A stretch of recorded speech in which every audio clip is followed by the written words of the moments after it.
Welcome back. Now, U.S. entertainment giant Paramount has finalized an agreement to introduce its Paramount Plus streaming service via Multichoice in Africa.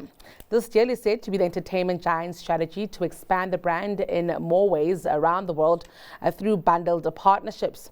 Now, while the launch of Paramount Plus through Multichoice in Africa is a signed and sealed deal, benefits for Multichoice customers remain undisclosed.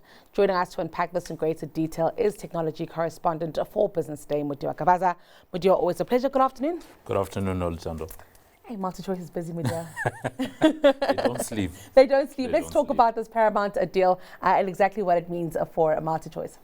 A couple of things, right? If we're to use the technical wording that Multichoice has used, this is not a launch of Paramount Plus.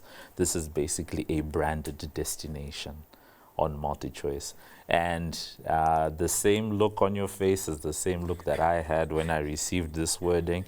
But in essence, they're going to have a portal on their platforms that allows the streaming of Paramount content. That's basically all we're doing here, as opposed to Paramount Plus coming into the market with a separate standalone app and, you know, all of that stuff in this market. The same way that Disney and Amazon launched themselves in this market. So they've decided that actually, instead of that, we'll just have a place on Multichoice's platforms.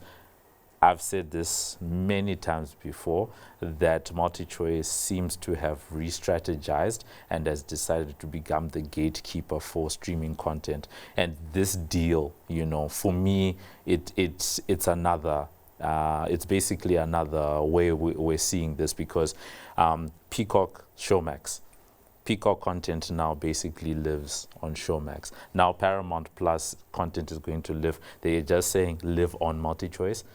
But they haven't told us yet what that form is going to be. I have a couple of ideas, but they haven't told us what. Let's talk about that. What would possibly be the best UX? Yeah.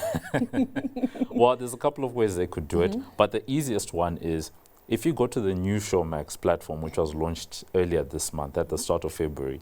There's actually, if you're on the TV app, you scroll all the way down to the bottom, like you have to scroll a lot. You go to the bottom, they have a section at the bottom where they actually show you the content that is from different studios. So basically Paramount, Universal, you know, NBC, all of that stuff, Nickelodeon, it's all written there. So you just literally pick a studio and all the content that's on Showmax from that studio is there. So as far as I can tell, this is an expansion of that, where possibly they're going to have a more comprehensive destination, you know, on a Showmax. Alternatively, they could have a channel, where either channel or channels, you know, through which they'll be feeding in some of the Paramount Plus content, you know, through DSTV. And then you can then have a similar situation to what you're seeing on Showmax on DSTV now, where you have like a small little icon that shows you Paramount Plus, and you can access that. The reason I say that is because first, there already is a Paramount Plus button on Showmax, and I think they'll just be expanding that. Secondly, they've struck similar deals with a couple of people in Brazil, in Greece, I think India. So this seems to be their way of getting into markets.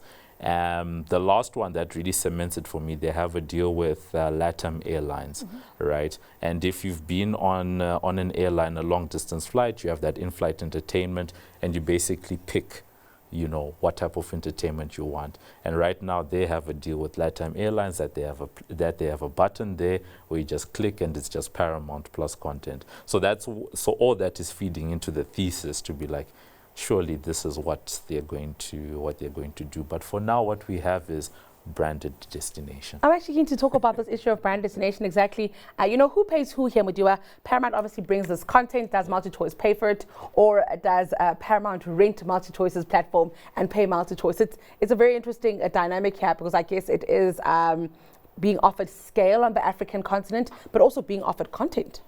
So I think there's both happening. So in the end, I think it ends up being a net, because Multichoice has been carrying Paramount content for a long time.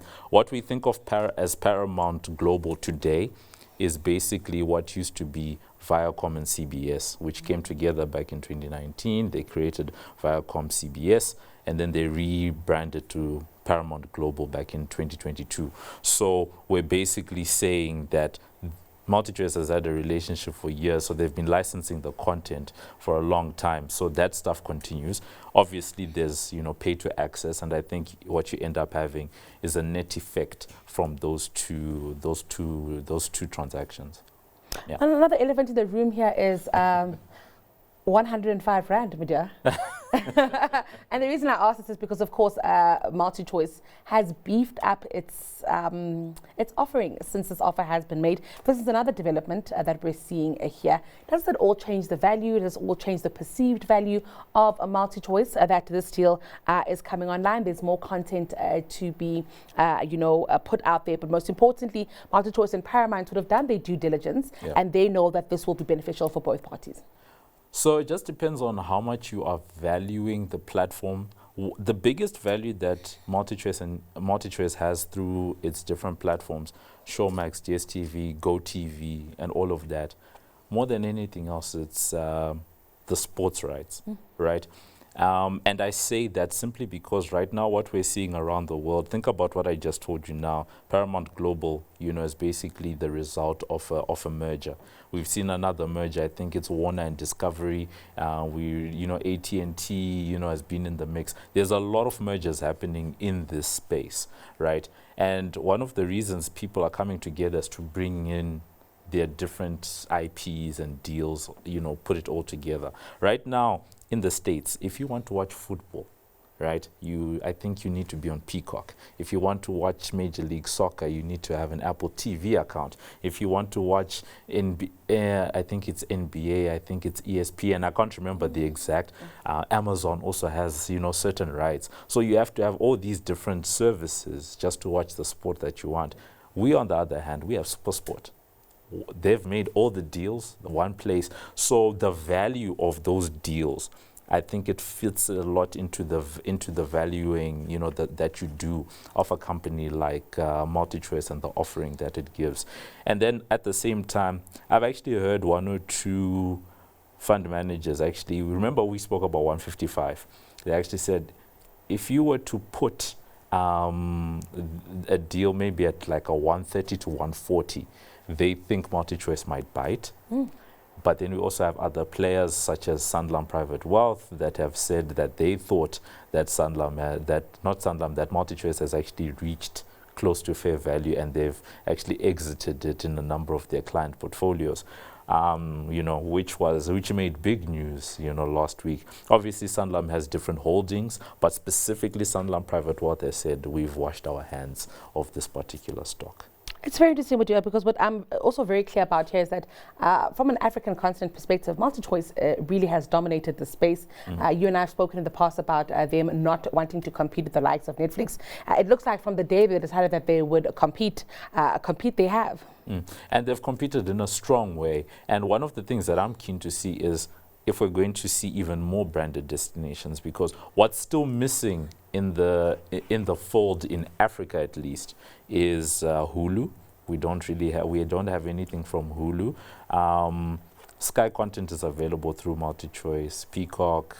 Netflix and Amazon are still independent, but they do have integrations with Multichoice already. So those deals have already happened. So not to say gatekeeping, but the way to African pay TV audiences at the moment seems to be through Multichoice. You asked about Canal Plus and the valuation, and I think once again that ends up being a key factor. 16 countries, 22 million subscribers, that distribution channel, major key. Very interesting, Mudiwa. I hope Multichoice will keep us at the edge of our seats. It's been a very interesting few months with them. Thank you for your time. That was technology correspondent for Business Day, Mudiwa Gavaza.